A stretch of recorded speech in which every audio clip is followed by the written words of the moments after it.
Uma coisa que eu tenho pensado, que acontece com todo mundo que faz cirurgia plástica, é assim: você entra na residência de cirurgia geral, opera geral, daí você vai para plástica.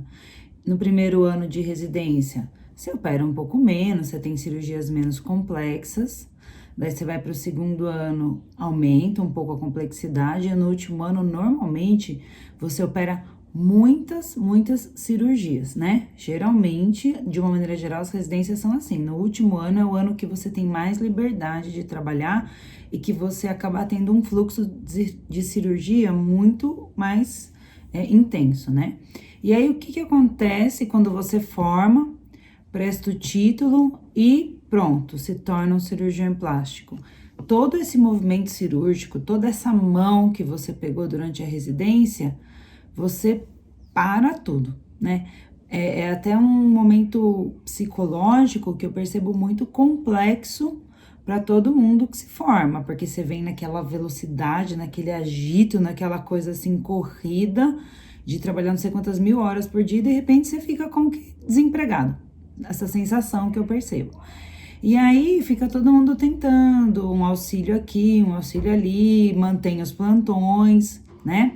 Mantém algum vínculo, assim, às vezes com o próprio serviço de residência, mas é um tempo que a gente fica, assim, perdido. Eu lembro logo que eu formei, que eu ficava, assim, muitos dias livres na minha semana, sem muito o que fazer, tentando que algum chefe me desse abertura, que algum chefe me permitisse começar a ajudar em alguma coisa, mas é claro que é um mercado bem disputado, tem muita gente nessa situação, né?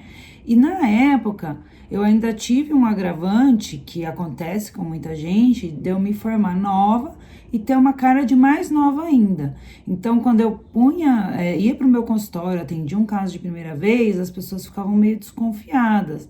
Então, acabava vindo caso assim mais difícil para mim no começo, ou então um caso que a paciente não tinha honorário, né, que não cobrava nada, parente, alguma coisa nesse sentido, né? E aí, o que eu percebi?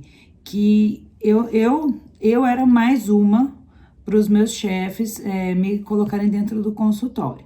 E aí, eu comecei então a me interessar muito pela cosmetria, porque eu achava que era um mercado que ia se abrir para mim, mesmo com cara de nova, e de fato foi isso que aconteceu. Era muitos anos atrás, ninguém tinha essa ideia como tem hoje em dia. Hoje em dia, a maior parte dos residentes já está com alguma formação em cosmetria. Então, você ter a cosmetria deixou de ser algo tão diferente dos seus colegas, né? E aí, eu percebi que o fato de eu, na época, começar a me interessar, começar a fazer esse acabamento da cirurgia do meu chefe, me deu uma abertura dentro do consultório dele. Por quê? Porque todo mundo que é cirurgião, obviamente, vai ter uma cirurgia que evolui com uma cicatriz. Às vezes essa cicatriz vai muito bem, às vezes essa cicatriz não vai tão bem, porque não depende, obviamente, só do cirurgião, né? E aí, o que aconteceu?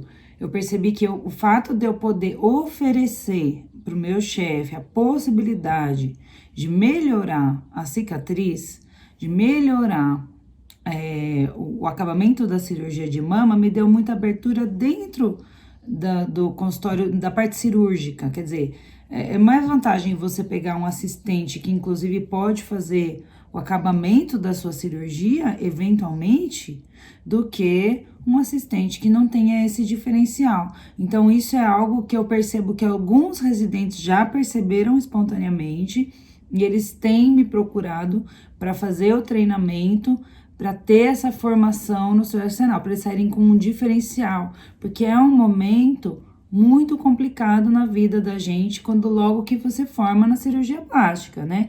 Tem aquelas inseguranças quando você tá prestando, mas a hora que você forma, você fala assim, e agora? E agora, o que eu vou fazer? E eu acho que a cosmetria é sim uma forma de você iniciar a sua abordagem dos pacientes. E muito chefe que já tem renome, que já já tem uma clínica forte, claro que não vai querer ter um tempo para fazer essa cosmetria. Muitas vezes ele não tem nem tempo para isso, porque ele tem muitas cirurgias, e a cirurgia, a paciente cirúrgica é uma paciente que é um pouco mais complexa, ela vai ter suas dúvidas, e o chefe tá muito focado nisso, né? Na paciente com toda a sua complexidade. Parar isso para fazer algum ajuste fino na cirurgia, sem ser cirúrgico, teria que ser uma nova linguagem que ele teria que aprender. Então, ter uma pessoa de sua plena confiança dentro do seu consultório para resolver muitos problemas, porque concorda? Quando você faz uma cirurgia e a cicatriz não fica tão boa, o paciente fica voltando. Ah, minha cicatriz não tá boa, será que vai ficar assim mesmo? Se você tiver a possibilidade de falar, olha, passa com esse meu assistente, que ele resolve o problema de cicatrizes para você, que ele, se essa areola não ficar 100% simétrica, ficar um pouco mais alargada de um lado, a cicatriz, ou se ela ficar com alguma questão de assimetria, eu não estou preocupado, porque eu tenho esse meu assistente que é especialista em corrigir areola. Ou então mesmo uma necrose parcial, o fato de você ter alguém que é da sua plena confiança, alguém que está frequentando o seu dia a dia, ou então alguém que esteve na sua cirurgia. Veja, meu assistente que viu a sua cirurgia, sabe tudo o que aconteceu lá dentro, agora ele pode corrigir essa cicatriz. Ele é muito habilitado, ele já está acostumado a fazer as pigmentações aqui do meu consultório, então esse caso de necrose parcial, ou então esse caso que não está evoluindo bem, ele é a pessoa mais habilitada para corrigir. É uma grande vantagem você ter uma pessoa assim. E aí, ele não, o chefe não vai virar para você e falar assim, viu, por que você não faz o curso? Não. Você tem que ter tido essa iniciativa e já chegar para ele pronto. Olha, eu fiz residência em tal lugar, eu tenho bastante disponibilidade de tempo e eu tenho como formação extra essa não deixa de acrescentar na hora da escolha, eventualmente, de um assistente. Eu imagino que sim, e eu tenho visto isso acontecer com alguns colegas, alguns residentes. Inclusive, às vezes você pega uma residência pequena, mais do interior do Brasil, e os únicos 2 residentes que formaram lá vieram e fizeram treinamento. Por quê? Porque um fez, aí todo mundo acabou vendo aquele como mais habilitado ou com mais vantagens, e o outro veio e fez, né?